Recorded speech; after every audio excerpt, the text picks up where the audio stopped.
রাজধানী তেহরানের সকালটা ছিল এমন। ব্যস্ত সড়কে ছুটে চলছে গাড়ি, আর বাজারে বিক্রেতারা বসেছেন নিত্যপণ্যের পসরা সাজিয়ে। কিন্তু স্বাভাবিক এমন দৃশ্যের আড়ালেই চলছে যুদ্ধের দ্বিতীয় সপ্তাহ। আতঙ্ক নিয়েই থমকে থাকা জীবনকে সচল করার চেষ্টা করছেন ইরানিরা। যদিও হামলার আশঙ্কায় দিন কাটছে তাদের, কেননা ইসরায়েলের হামলায় বেসামরিক নাগরিক নিহতের সংখ্যাটাই সবথেকে বেশি।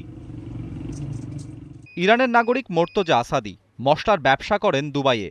সেখানেই পরিবার নিয়ে থাকলেও পরিবারের বাকি সদস্যদের নিয়ে দুশ্চিন্তায় আছেন তিনি, কেননা হামলার পর থেকে যোগাযোগ বিচ্ছিন্ন ইরানে থাকা পরিবারের সদস্যদের সাথে। আরব আমিরাতে একজন ইরানি প্রবাসী হিসেবে অনেক চিন্তিত আমি। পরিবারের সদস্যদের সাথে যোগাযোগ নেই, হামলা চলছেই, এমনকি এখানেও হামলা হচ্ছে।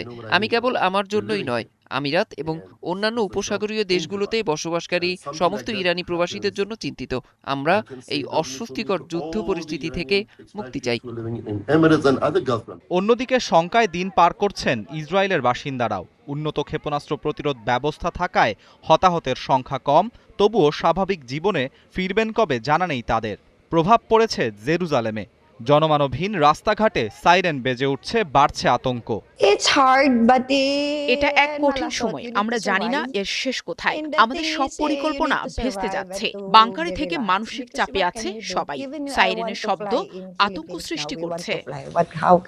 চলমান এই সংঘাত মধ্যপ্রাচ্যের নিরাপত্তা পরিস্থিতিকে আরও অনিশ্চিত করে তুলেছে।